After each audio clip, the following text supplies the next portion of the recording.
time. It's time. It's time. It's Commissioner Cooper, and it's time for TSS Fantasy. Yeah. Yeah. Yeah.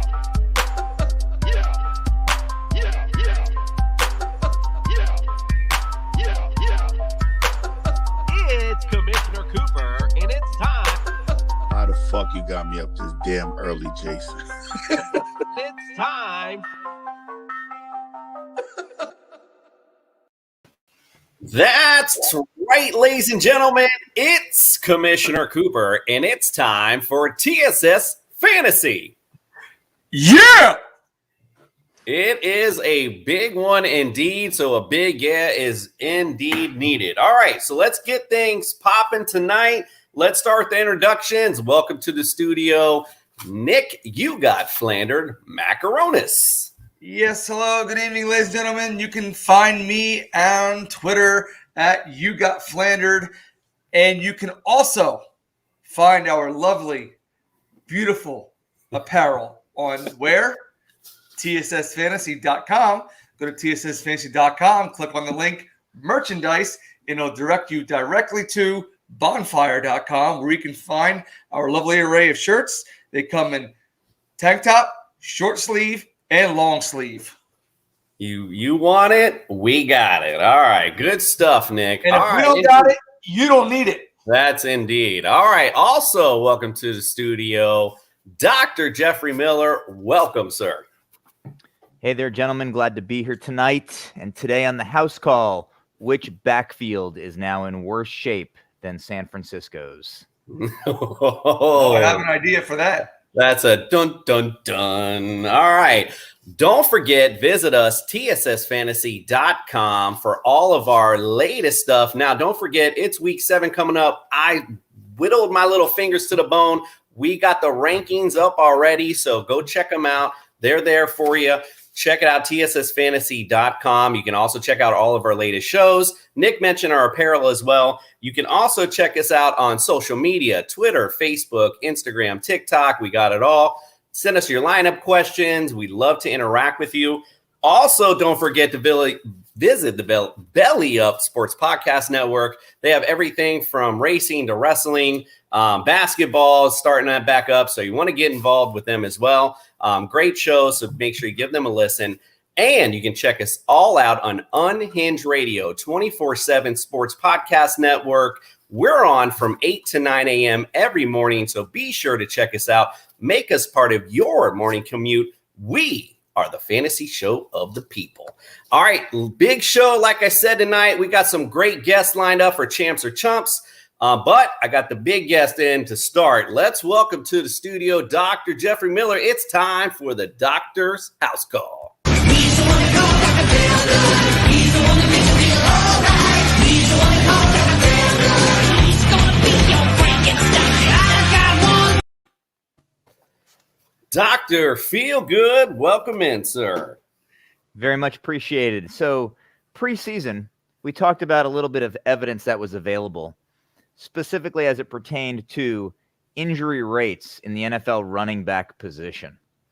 And we highlighted that in any given season, a back was likely, 62% likely, to miss a game. And if we just did a percent to the bench average for any NFL running back, we were looking at a 62% chance he missed at least one game. And right now, Cleveland is living this. So Nick Chubb spent some time out, and right now Kareem Hunt is going to be out, likely with some meaningful time. So I saw a couple of angles of this, and I'm really befuddled, actually, as to what exactly happened.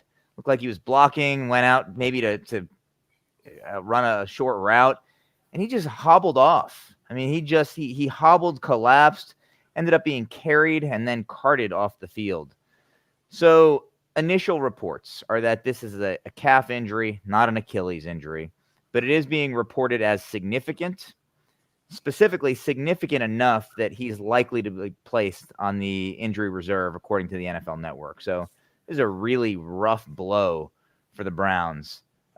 Best case scenario is this is just a mild calf strain. But even a mild strain, you look at Kittle, you look at Chubb, it may be a couple of weeks. Anything more significant than a mild calf strain, and he's out till maybe December. So really a tough break for Kareem Hunt. He was going to be getting some more action, and that's just unfortunate. Yeah, so with Chubb, now they already ruled him out for Thursday's game. So I know the waiver wires tonight, everyone, the big guy, of course, is Dearness Johnson. Everyone's looking at him as the big pickup to replace Chubb. But to me, the question is, who has the better value? Because if they're saying Demetric Felton is going to play the Kareem Hunt role, then you're going to have Dearness Johnson play one game against the Broncos, who are pretty tough D as it is, and basically be cemented back behind Chubb, and having Demetric Felton fill in Kareem Hunt's role while Kareem's out, as you mentioned, might be on the IR. So I know Dearness Johnson might be the guy to get for right now, but Demetric Felton might be the guy you want to get to going forward. All right, go ahead, Doc. So I think you highlighted everything I wanted to say about Nick Chubb. He has, Sorry. in fact, been ruled out for this week. That's okay. Ruled out for the week. Again, we're seeing that calf injury is nothing to come back too soon from. And as we'll see with Julio Jones, neither is a hamstring injury, but we'll get to them. Let's stay on the same team. Let's keep talking about the Browns and talk about Baker Mayfield. So this is maybe the third or fourth time we've mentioned his name on the show just in the last month. A couple of weeks ago, I think it was week 2, he tore a labrum in his non-throwing shoulder while trying to tackle somebody after throwing a pick. And the report all along was that it was a partial tear.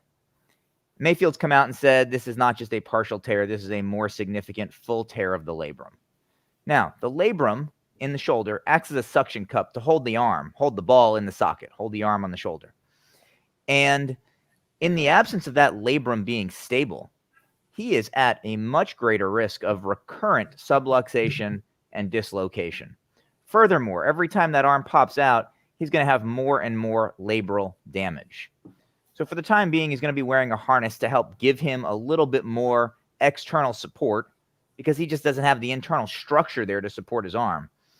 Now, every subsequent dislocation is going to put him at risk of greater instability and greater risk of future dislocations. This is going to be painful.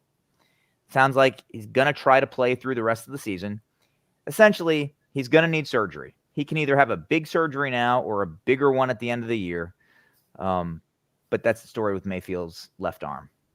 Indeed. And man, when he fell, even my wife was sitting there, was like, ooh, that didn't look good. And they replayed it and it didn't look good at all. But lucky he was able to get back up and give it a go. All right, who else you got?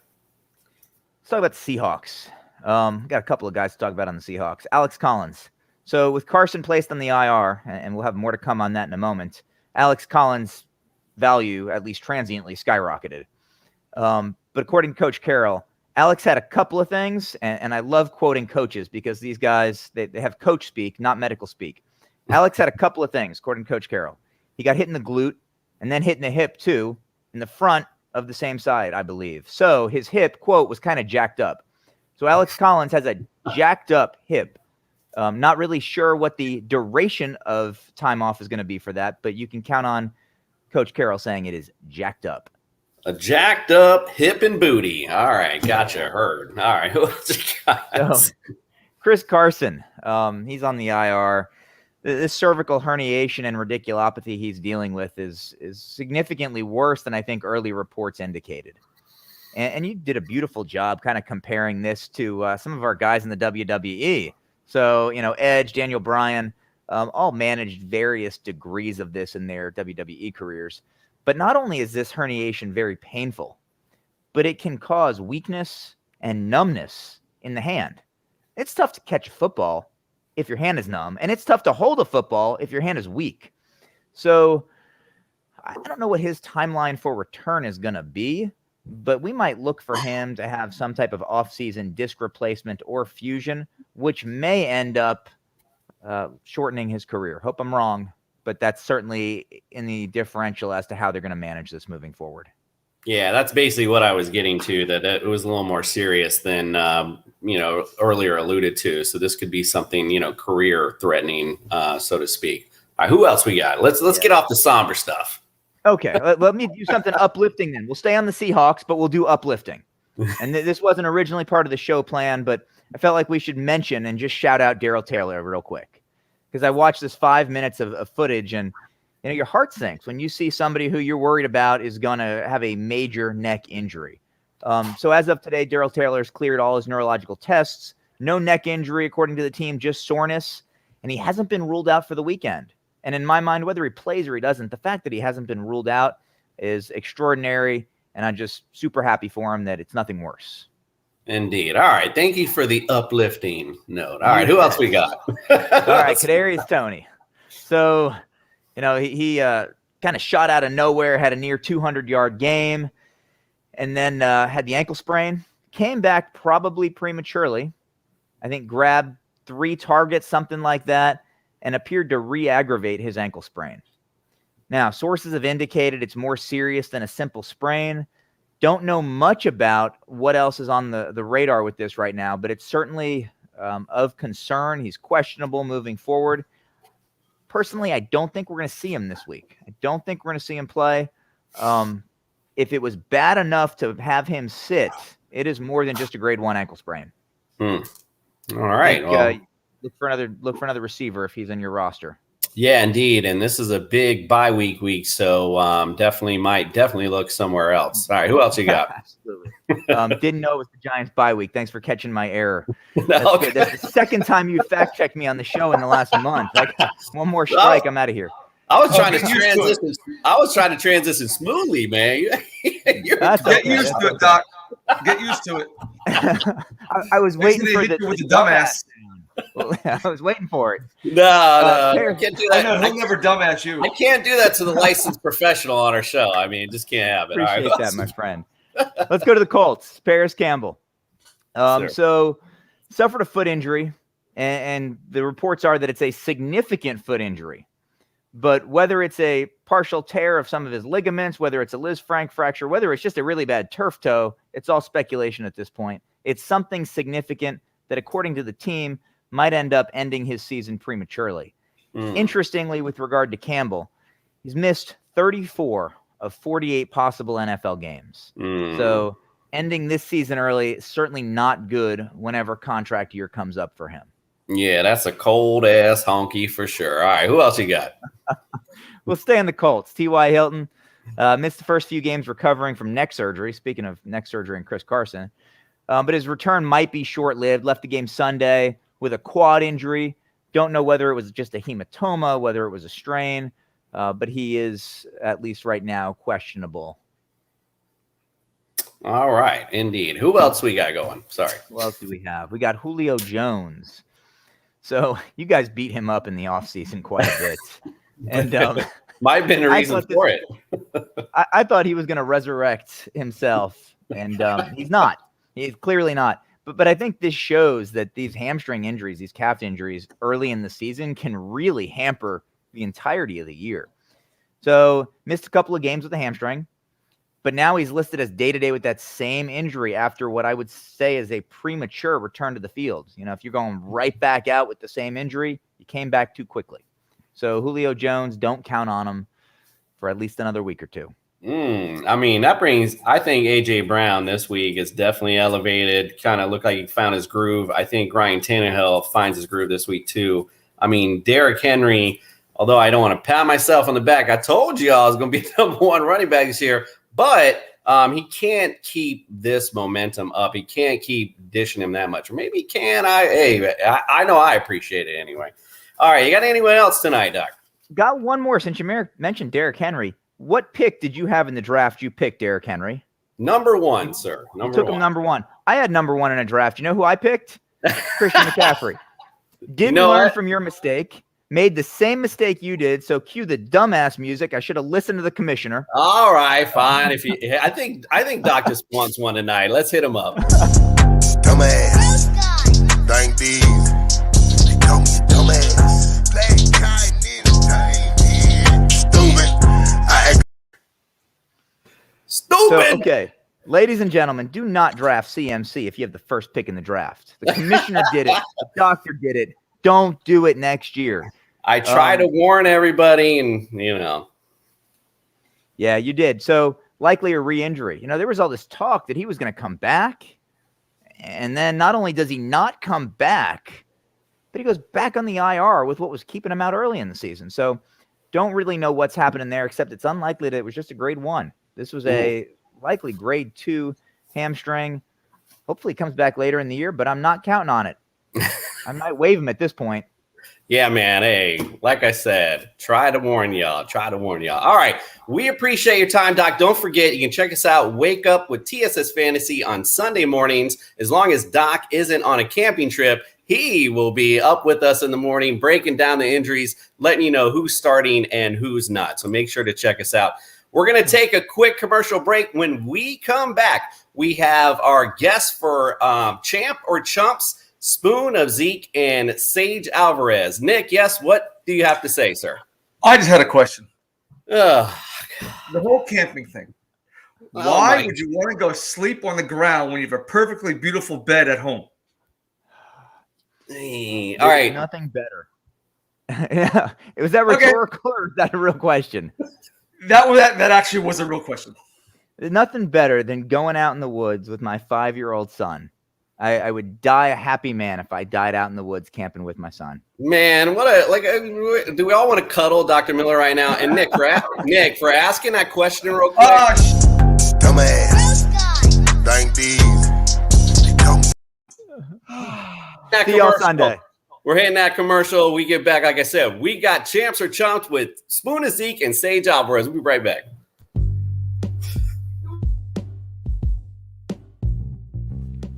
What's up, TSS family? This is Mike, the straw that stirs the drink. Now, I know we all have our own ways of grading talent on fantasy football. A huge part of it, much like in life, is passing the eyeball test. You always have to look your best so that you could be at your best. That's why I go to Underground Cuts Barbershop in Orlando. Rob and the boys have been making ballers in Orlando look their best so that they can be at their best, on the field or on the air.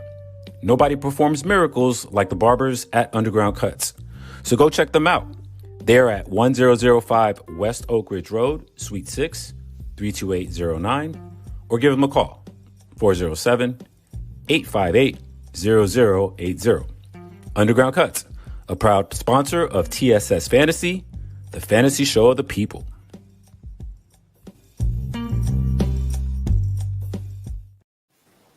All right, ladies and gentlemen, and what's become a favorite segment so far? I'm loving this. Let's welcome to the studio. We got some guests in to play our favorite game, Chance or Chumps. First, let's welcome Spoon of Zeke. Welcome to the studio, my brother, and let our listeners know where they can find you and your stuff. Yeah, I'm on Spoon and Zeke at Twitter, at Spoon and Zeke on Twitter, and I just do NFL follow trains and connect people that really love the game of football, and we kind of have fun doing shout outs and stuff, and everybody just has fun. So yeah. Indeed. Listen, we appreciate it. And I was at work today. I was out and about. I do stuff with the hospitals here in Orlando, and I finally get out of the hospital and I go to look at my Twitter, and I don't know what, somebody did something, which I appreciate. Of course, there is like 1,000 notifications, and they're all like, at TSS, and I'm like, I don't know who started it, but I thank you. So listen, man, you guys do a great job, both of you. But again, Spoon, we appreciate you. I know it was the first person we had talked to when we first came on. I didn't know anything about Twitter. And a funny story, real quick, you said, I saw your thing, and it says, if you FB, I thought you meant if you have Facebook. So that's how I started. I didn't even know what you were talking about. Oh, follow back. Now I get it. All right, we're good now. All right, let's now welcome to the studio Sage Alvarez from Saged Up, and let us know our listeners where they can find you, my brother. You can find me at Twitter at @Sage_up. And oh man, I was happy to put you in that post today because I know what it does. I get the notifications too, and it's nonstop, and it could go on for days, boss. So just wake up in the morning, you probably get notifications too. It's the power of that nomination post, and it caught on, and it's been a big deal. Well, one thing I do love about it is I see how much it makes people's days. I see how it brings a life to people that don't normally get those notifications, and you get all these people adding. You get a huge community. It's been a blast doing those posts, and it's been a blast even just meeting a lot of followers off Spoon and Zeke's page. His follow train is the best, and he's gonna be very humble about it. He's trying not to smile like too much, but it's really that good, and he's always making people he's making Twitter better for so much people, and I appreciate his work too. Yeah, indeed. I tried to say it the other day, the Spoon of Twitter, man. You got to just change it, the Spoon of Twitter. You got to trademark it. That's for you. Also, Sage, by the way, wifey does some good research. She's a lawyer. She does a research machine. She checked out your show, showed it to me. You had a comedian on. He was saying some funny stuff about Ben Simmons, actually. Oh, it was VJ? funny. Yeah, it was funny because you guys were laughing, and he's like, you're laughing, and I wish I was there because I'd be like, they're only laughing because what you're saying is so true. It was so funny. He was just going on. So yeah, that was some good stuff. So be sure, guys, to check out these guys. And then again, if you're on Twitter, just getting on Twitter, we started 5 months ago. Like I said, I have no idea what I'm doing. And we're almost up to 3,000 followers, which is just amazing. So again, we appreciate you guys, and we appreciate you having you on. Get ready now, though, because it's time to get the gloves off. The niceness is over because it's time to play Ned Flanders' famous Champs of Chumps.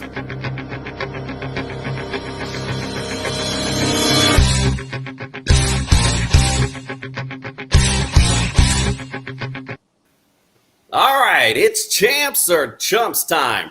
We're going to first bring up the quarterbacks. All right, here are the big quarterbacks, our top 10. Josh Allen, number 1. Pat Mahomes, number 2. Tom Brady, 3.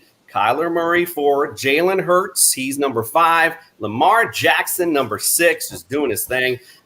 Justin Herbert, number 7.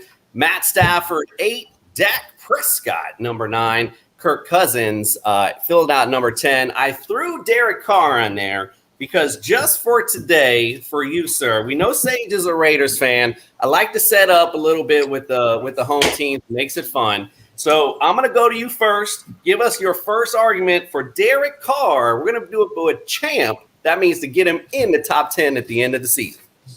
Well, I could easily switch it with Jalen Hurts. I don't know how he made the top 10 at all. I don't even have him in my top 20. So, Jalen Hurts, get him out of that list. Switch him with Carr. Carr has been one of the most efficient quarterbacks in the past 2 seasons. Ask the Chiefs, because he's the one that exposed the Chiefs last season into where they're at right now, and everyone's picking the Chiefs' defense apart. I mean, if the Washington Redskins had at least Cam Newton, I think they have a chance to beat the Chiefs this past week, but they want to go with Taylor, so that's on their fault. But Carr, listen, he has Henry Ruggs.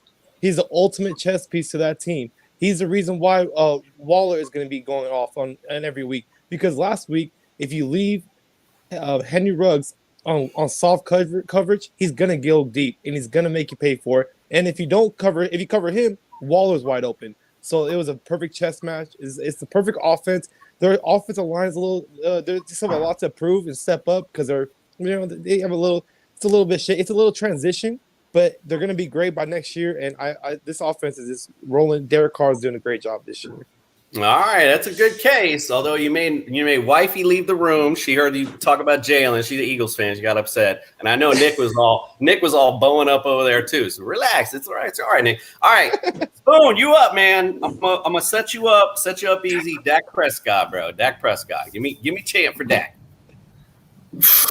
His receiving core is top 2 in the league, and when Michael Gallup comes back, it's just another weapon. Amari Cooper's been kind of quiet, but CeeDee Lamb's really stepped up, and I kind of like the tight end play. So he's really just it's almost like he never got injured, and he came back a lot better. It was his leg, but it seems like his arm strength has been really worked on in the offseason, and he's just hitting those targets downfield. And when he hit CD for the last game for the game winner, that was pretty sweet. And I see that the offense is definitely clicking right now. So I mean, I'm surprised he's only averaging 300 yards a game. He should be averaging like 450 the way the offense is going. Yeah, they're clicking on all cylinders. That's for sure. It's just all over the place there. Nick, I'm gonna go to you for round 1. Who you got for round 1? Oh boy, couple things I like, couple things I don't like. But the first thing I didn't like was Sage, man, you clipped my wings with the Jalen Hurts with the bird talk. But you made some very, very valuable arguments. Spoon, I love you. I appreciate you. But just because of that hat, I am going to go with Sage. Let's go. Hey, and I don't know if you listen, but you can ask Cooper. I am a Dak Prescott fan, even though I am an Eagles fan. But I'm going to go with Sage on this one.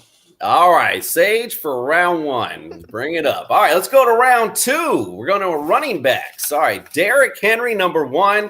Austin Eckler at number 2. Najee Harris at number 3. Zeke at number 4. Jonathan Taylor, number 5. Aaron Jones, number 6. 7, Swift. 8, James Robinson. 9, Kareem Hunt. And number 10, Cordell Patterson. All right, Zeke, I'm going to go to you first. I'm gonna make it real hard for you here. I'm gonna make you dig for this one.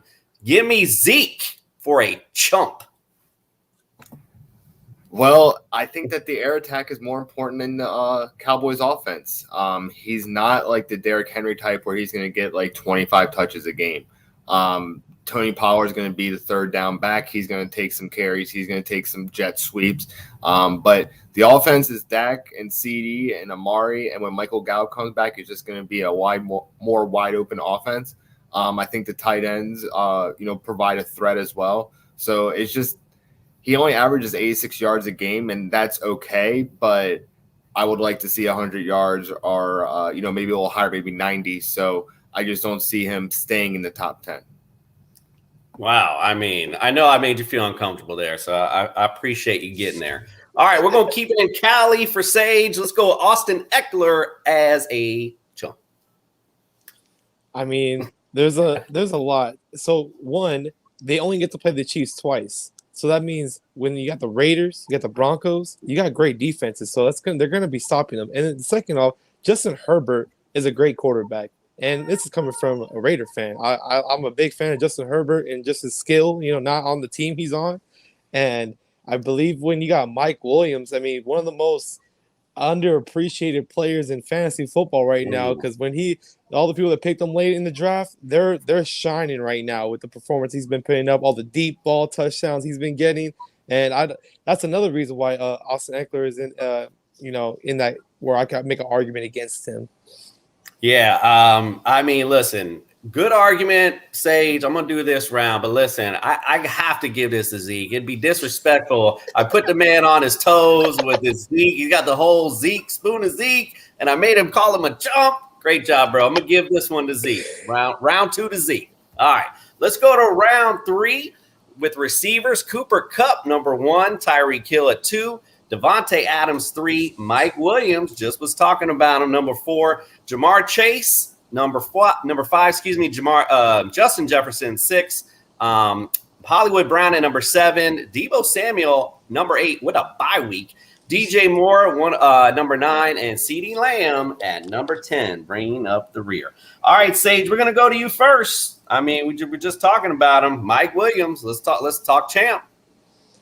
I mean, Mike Williams is putting on one of the best performances of his life. He's playing the best football of his life. He's been spectacular. He's been the talk of Twitter, the talk of Facebook, talk of Instagram. He's letting it up. I mean, this guy is and he's in LA, and LA needed a guy. They needed they need another guy that's going to get those jerseys selling. It's not the San Diego Chargers, it's the Los Angeles Chargers, and I'm excited to catch a game over there soon because we got Justin Herbert throwing in Mike Williams. That's a great combination for the future right now. Yeah, Mike Williams, I think like everyone else, I'm just expecting the other foot to drop at some point, but so far it keeps going. I mean, he's money. I don't know what happened to Keenan Allen. All right, Zeke, set you up easy here. CeeDee Lamb, let's go, champ. He is the focal point of the offense. Like, him and Dak have a chemistry that is pretty much better than any of the other receivers. I mean, Amari's been there a couple of years. He's going to score maybe 7 touchdowns, but just the way that you can see how the offense is built, the ball is supposed to go to CeeDee Lamb, and then everyone else falls in line behind him. that's basically it. He's the number one target in that offense, and he's going to get a lot of opportunities. Yeah, you can see the production from him going up, Cooper going down a little bit. So yeah, it's been pretty decent. Nick, let's bring it to you, brother, on round 3. Who you got? All right, Sage. Even though I'm going to be in Vegas this week for the Eagles-Raiders game, I got to go with Zeke here on this one. I'm sorry. Zeke takes round 3. Okay. All righty. All right, let's move on. We're going to go to our tight end position. All right, we got Travis Kelce at number 1, Mark Andrews at 2, Schultz at number 3, Darren Waller at 4, Dawson Knox at 5, TJ Hawkinson at 6, Noah Fant at 7, Gesicki bringing at 8, Hunter Henry at 9, and Kyle Pitts bringing in at 10. All right, we're going to go Zeke here. We'll go to you first. I got you set up. This is, again, putting you on your heels this time again. Dalton Schultz as a chump. He's not even the best tight end in the room. Like, I'm not saying that he hasn't done well. He's had 4 touchdowns through 6 games, which is great, but he's not really the focal point. He's kind of like the safety valve, and I just don't see I don't see 10 touchdowns coming from him at the end of the season. I see, his production basically tailing off because they're really focusing on Gallup. That's what happened. Gallup's out, so I think that Dalton Schultz production is going to go down once Gallup's back. That's a good case for that. All right, let me put you on your toes now, Sage. This is the first time really hitting you where it hurts. Darren Waller as a chump. I got 2 words: Foster Moreau.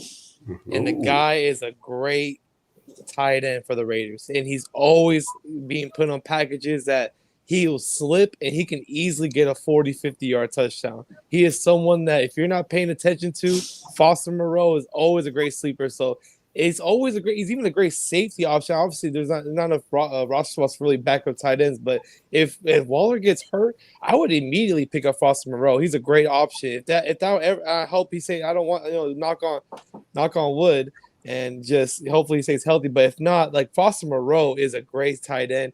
And you got a great receiving core right now. When Henry Ruggs steps up, Bryan Edwards played a lot better last week. 2 weeks ago, probably cost the Raiders a game. So when he steps up, he gets that 53-yard catch that really seals the deal for the Raiders.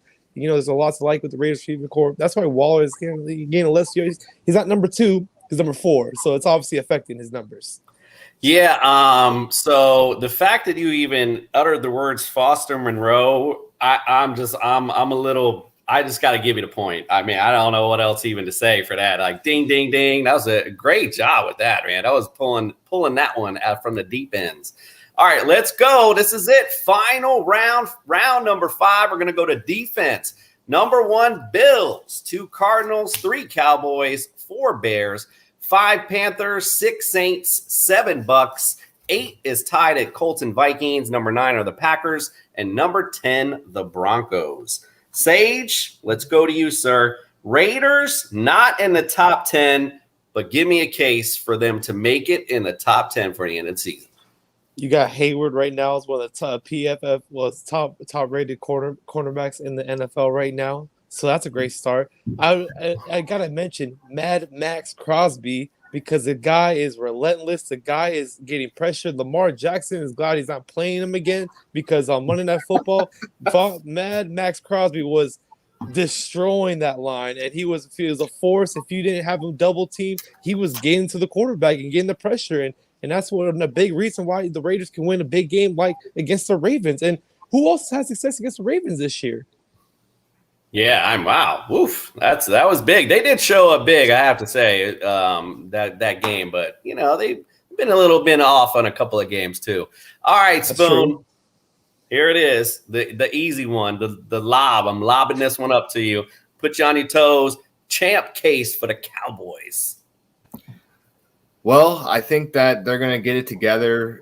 Diggs is elite on the corner, even though the incident happened where Kazi took the wrong route towards the ball and it kind of just blew up in everybody's face. But Diggs is good for interception a game, and they keep testing him. go ahead, keep testing him because he took it back for 6 and brought it right back. And I think that Micah Parsons, hopefully he's going to be able to play a little bit more linebacker, but I think that he's going to mature as the game or as the season goes on, and the game speed is kind of going to slow down for him because he's been playing a lot of ball everywhere else except linebacker. And if you actually put him where he's drafted, I think he'll bring an anchor to that defense. Oh man, this is a tough one, man. Normally we have a big panel here, but these clowns, I don't know what they're doing tonight. So I don't know. I'm gonna just pull this one out. I gotta do it. I mean, the case was made. Spoon, you're our winner tonight.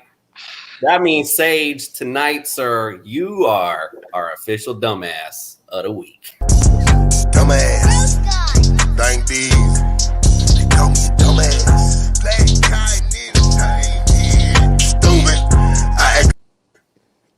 All right, Spoon. That means you get the unbridled time for your shameless plug. Let everyone know again where they can find you, all the good stuff. We do appreciate you. Go ahead, sir. So you guys can find me at Spoon and Zeke on Twitter. I do a lot of follow trains.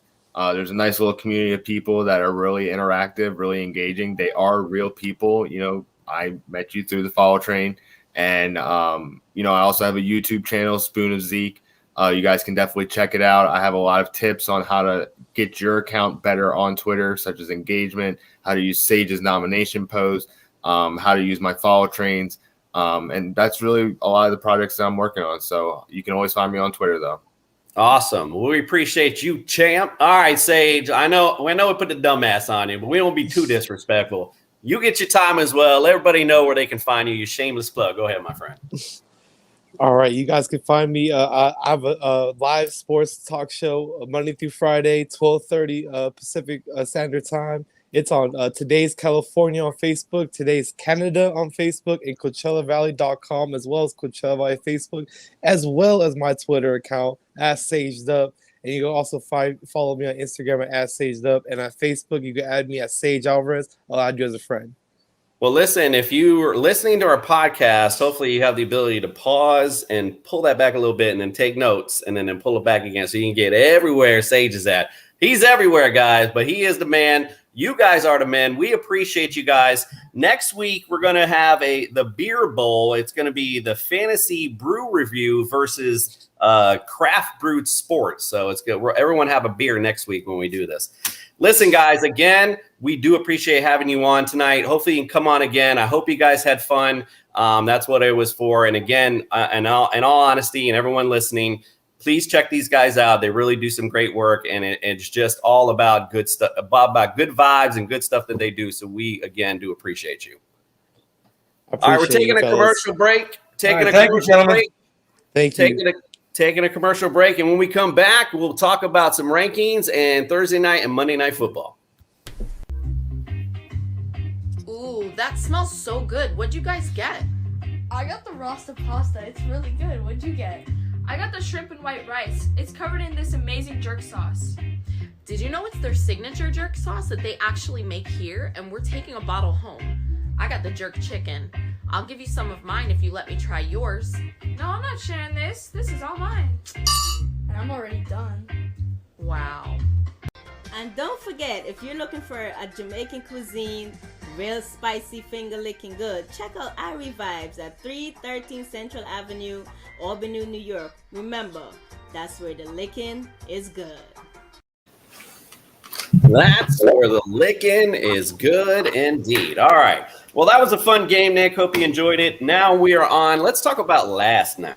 Last night was a fun game. I don't think my dad texted me actually, and he's like, "Hey, do you remember a time where all these like big games were just so good?" I really can't. Like every Monday night, Sunday night, any game, Thursday night, they are all good games. I don't know what is going on, but I appreciate it. What a great game last night. That was playoff atmosphere type football. Derrick Henry doing Derrick Henry things. I don't want to keep patting myself on the back, but I'm going to do it again. I hope you listen to me. If you were number one, you are feeling good right now. Derrick Henry last night, 143 yards, 3 TDs. He also caught it twice for 13 yards. So he even got a couple of catches in there if you're in the PPR. Ryan Tannehill, again, no touchdown passes, threw a pick. We talked about that. I talked about that, though, a little bit earlier. I think he's going to bounce back this week, but we'll get on that later this week. Again, ebbs and flows. Definitely time for him and A.J. Brown to set off. I think that's going to be this week coming up. Nothing else really other than A.J. Brown. Like I said, 7 receptions, 91 yards. So a resurgence from him. The other mention, Dr. Miller mentioned it last night, Julio Jones brought up on the injury report. Doesn't look like he's going to go, so that's why I think A.J. Brown next week is going to be good. 3 receptions for 59 yards. The Bills, Josh Allen, 353 yards, 3 TDs, 1 pick, doing Josh Allen things. Running the ball, unfortunately, couldn't get that 1 yard that should have saved it for him, but 26 yards on the ground, so not a big day for him. Singletary looked like he was involved early, 5 catches, but only 16 yards. Then they kind of went back to Moss, but their carries were almost split, so I don't know what's going on. I don't know if that was game flow.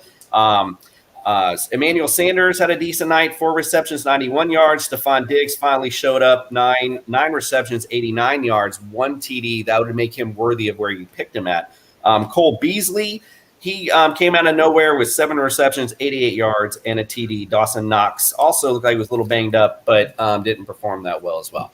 Any big takeaways from last night, Nick? Yeah, you mentioned Dawson Knox. He actually's got a broken bone in his hand. So they got a bye week coming up. He's going to be evaluated, and they don't know how long he's going to be out, if he's going to be out past the bye week. And then, of course, we got the bye week blitz this week coming up. So one guy you might want to pick up. I know he's on a bye, and depending on what we hear from Dawson Knox, Tommy Sweeney, next man up. Why not? And didn't he catch didn't he get something? I could have sworn and maybe I was dreaming that, but I thought another tight end, maybe they got called back, but I thought somebody caught something and I was like, oh, that's not Dawson Knox. Let me see. It was Sweeney. It was Sweeney. He did get 1 yard. Yeah, he had the 1 touchdown. Right. Yeah. That's what I was like. You know how they do that. That helps no one. That was the first thing I thought of actually when I saw that. Right. So, yeah. So interesting to say the least, but again, this is like you mentioned, this is the big bye week this week. So you won't have any Bills to really worry about. And Derrick Henry has a really juicy matchup against the Chiefs. So that's going to be fun as well. All right. Now, I did before mention that the fellas didn't show up tonight, right? Well, I wonder why. Do you know why, Nick? I know why. I'm going to show you why. Let's talk about what we got wrong. Told you so dumb, baby, you're so dumb. I can tell right now, you ain't no good for me. When I think. All right, let's talk about what we got right and what we got wrong. We like to make fun of what we got wrong on this show, so that's why I before mentioned it or named it that. Here is our ultimate team challenge, and I think we're starting to see a trend here. Is that the commish? Is that the commish up again at number 1? And Greg, the juice is loose all over the table again. Last week, I don't even remember what he scored last week. He was barely over 100. This week, again, he's over 100. But Mr. Flanders, I think we notice a trend, right? I think we notice who's paying attention and who's not. I mean, look who's number 2, Mr. Ned there coming up big. I mean, Jester's at number 3, the straw number 4, and the juice again at number 5. Greg, for the second week in a row for Ultimate Team Challenge, you, sir, are the dumbass. Dumbass. Dang these. They call me a dumbass. Black guy, nigga. Stupid. All right, and just a quick look at what we got this week. The straw was out today. Unfortunately, didn't get his Ultimate Team Challenge in time. It is his daughter's birthday. Happy birthday, by the way, Alexis. I forgot to look up the year. That's my bad. I slipped. We had a lot going on today, but happy birthday to you, my dear. All right, here are our teams for this week coming up. I'll just rain them off real fast for those who are listening. I have Matt Stafford, Derrick Henry, Henderson at number 2 running back, Devontae Adams, Cooper Kupp. In my flex, Alvin Kamara, tight ends, Darren Waller, kicker is Suckup, and my D is the Cardinals facing the Texans. Ned's got Aaron Rodgers, Derrick Henry, of course, Jonathan Taylor, Devontae Adams as well, Cooper Kupp. We got the same receivers. His flex is Tyreek Hill. Travis Kelce is the tight end, Justin Tucker, the kicker, and Rams D.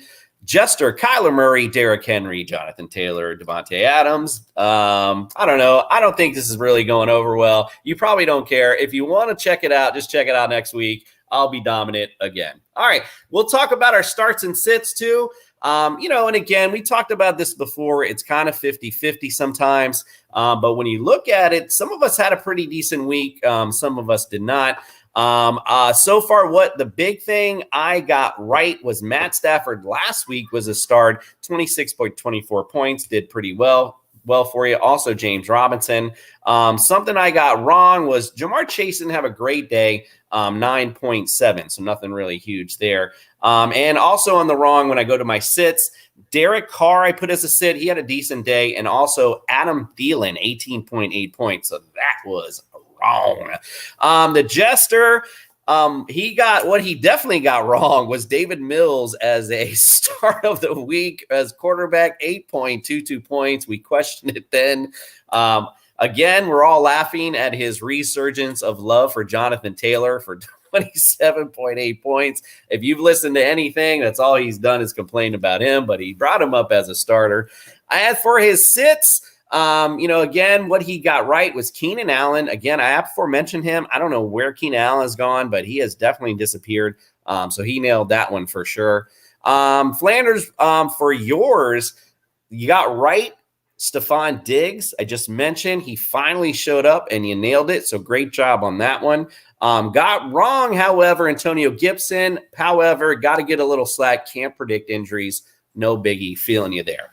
As far as what you got wrong on your sits, Alex Collins he's the guy that kind of sticks out, 15.8 points. Other than that, though, your sits look great. I mean, you nailed Goff, you got Robinson on there, Tunyon, and Patriots D. So all were good choices there as well. All right, so that's our stardom and sit-ems. Like I said, that's why you don't see these guys tonight, because they probably feel pretty damn dumb. All right, so let's go on to the Thursday night review. We got a big game coming up. We mentioned there is no Chubb, so it's going to be the Browns against the Broncos with no Chubb. Now, again, for this night, everyone is saying that it's going to be the Dearness Johnson show with no Nick Chubb. And then you'll have Demetric Felton pulling in the Kareem Hunt work. So for this game, you may, if you're in a pinch, we got a lot of buys up this week. So he might be the guy you want to go with. But I say, if I'm up on the waiver wires today and I'm not desperate, I think the play really is Demetric Felton, because he's the guy, again, that is going to play that Kareem Hunt role. And Kareem Hunt is the running back that's going to be out for a little while. So to me, that would be the guy to really go for in any event. So I'm not really sure I'd be starting either one of these two. But like I said, if it's the buy situation, I would. I'm not sure I'm starting OBJ. I'm definitely not starting Baker Mayfield. Maybe if OBJ doesn't go with his injury, do we go with the Peoples Jones? I mean, I think, he should be really a favorite of our show. I mean, he's for the people. I mean, what else can we say? So I think maybe he might be a decent play. Who knows? With the Broncos side, Teddy Bridgewater, I mean, I keep doubting him, but he looks okay so far. So, he might be a decent play. Cortland Sutton always, I don't know if Jerry Jeudy's going to be back for this one, but he's going to be back soon. But Tim Patrick, you brought him up way in the beginning of the season, and he keeps making the waiver wire list because he's just that guy that you doubt, and he keeps producing each week. So he could be a nice play as well. But if if I'm a betting man of all what I just mentioned, to me, the best play is Broncos defense tomorrow night or Thursday night. Who you got, Nick? What you got? Any big analysis for that upcoming game? Well, since you mentioned every single player on both teams, it's kind of hard for me to mention anything. But I was industrious enough, and I did look at the weather. The weather that night is going to be around 50 degrees and 60% chance of rain. So I would expect it not to be a very high air rating game. It's going to be a ground game. It's ground game. It's going to be mud, and I would always favor the defense on Monday night. And I would say the team with the ball last wins on that one. So I would favor the Broncos defense. And in an interview, Von Miller was highly motivated to take out any tackle that was going to block him. So when Von Miller says something, it's usually true. Wow. That's a good one. That's really, really good call, Nick, because that actually makes to me what I just said, kind of like, I was like, you can kind of look. I think actually now that you mentioned it, I definitely would be coming after Ernest Johnson if you need somebody this week, because if it's going to be rainy, muddy, I mean, these people slip. If they're just handing the running backs have the advantage in that type of game. So I would definitely make a play for him. One quick thing. The stadium is located right next to Lake Erie. So then you're also getting the winds right off the water. Yeah, so it's not going to do any. Remember that game in last year, Cleveland versus the Raiders, I believe. There was literally no offense in that game. So it's going to be the same thing. Yeah, and I don't know, any kickers going. I'm not sure I would start them in this game. So good tidbits for that one. Make sure you're checking that out. Again, I definitely hate having that, 0 or anything going into the Thursday, going into the weekend. So I'd stay away from the kickers from that as well. All right. Again, as I mentioned prior, the rankings are out. So go to tssfantasy.com. All of our rankings are there. We'll just quickly go over our top 10 quarterbacks this week. Matt Stafford versus Detroit.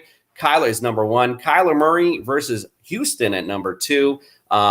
Pat Mahomes at Tennessee at number 3. Lamar Jackson versus the Bengals. That's number 4. Tom Brady versus Chicago. 5. 6. Jalen Hurts. I know no one keeps respecting him, but he keeps playing. He keeps doing well in fantasy. He's playing Las Vegas.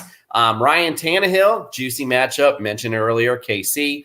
Aaron Rodgers versus Washington. Matt Ryan versus the Dolphins, a good streaming option if you're in the buy-mageddon, if you will. I think they mentioned that earlier. Jameson Winston at Seattle. Now, I have him in our rankings really high this week, higher than most anybody probably is going to have him because I believe off of bye, the Seattle defense is awful. And I think Jameis Winston has one of those Jameis Winston games and plays really well. So I have him in our top 10 this week. That's just shot in the dark. What do you got, Nick? Do you have anything you notice on there you want to bring up? Yeah, I just want to mention Jameis. I think Jameis is going to have one of those Jameis Winston games where he throws like 5 picks. No, dude, I'm just not really sold on him yet. He had a great game against Green Bay. They haven't really gotten the run game down with Kamara yet, so I am not sold on that. And plus that, Seattle's defense has got to step up because if you watch the game against Pittsburgh, Pittsburgh should be pretty much ashamed of themselves because they barely won that game against Geno Smith. So because they got no offense. Now, he was just throwing it. He actually had 10 days to prepare. But I'm not sold on Jameis. I'd stay away from Jameis. All right, so we disagree on that, but I think you're wrong. All right, let's go to running backs. Of course you do. Derrick Henry, number 1. Again, you got to do a juicy matchup. How about Mr. Henderson? I have him a little higher than most, but they're playing Detroit, and he's been great this season. So I like the matchup overall for the Rams for the Rams offense. Aaron Jones this week, number 3 at FT, who's had no defense so far. Kamara, I like him a lot. He's at number 4 at Seattle. Again, we mentioned their horrible defense. Jonathan Taylor at 5 at 49ers. Josh Jacobs at 6, again, going against Philly. He had a good week last week. Damian Harris versus the Jets. Leonard Fournette versus the Bears. Cordell Patterson at Miami. He's one of those gadget play guys, and Miami's defense is non-existent. So I like him in the top 10 this week. And I put in Swift. Playing the Rams, going to be a tough matchup. But with Jamal Williams in and off the field with injuries, could be a decent day for him. Anybody you notice on the list, Nick, you want to talk about? No, I mean, like I said, I think Henry might have a 200-yard game on Sunday.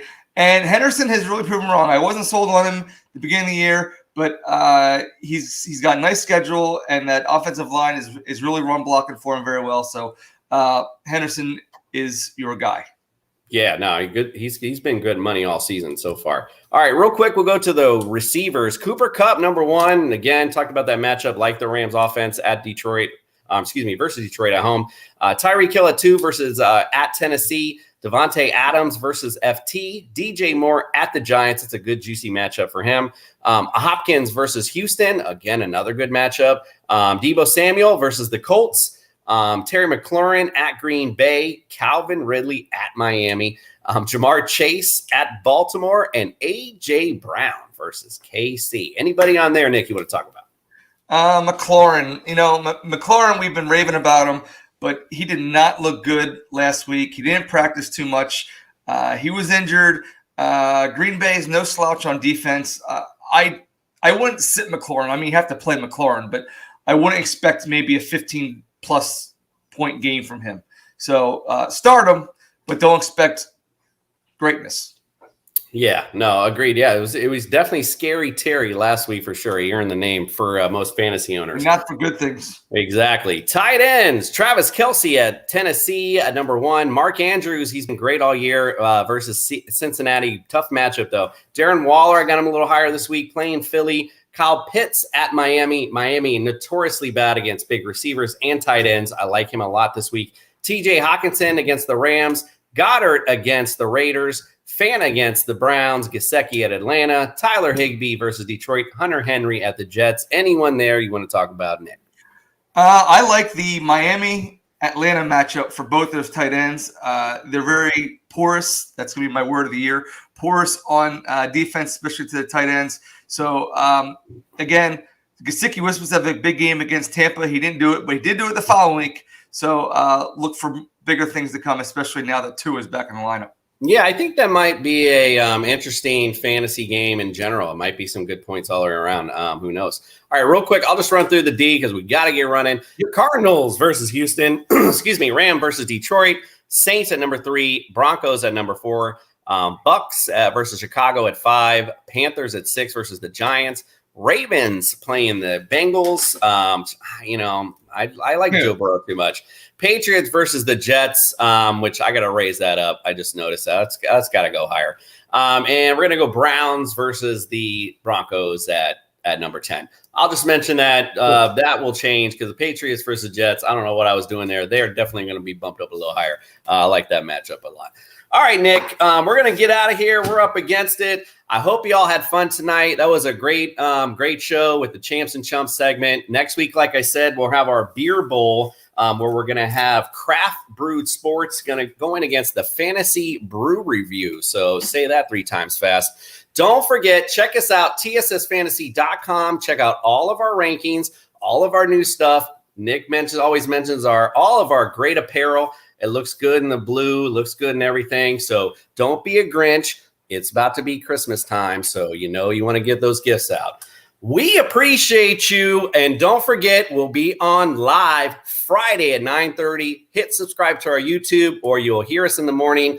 Unhinged Radio, 8 to 9 a.m. We are the fantasy show of the people, and we are out. Do. Appreciate you filling in on the doo-doots and the yes. I try.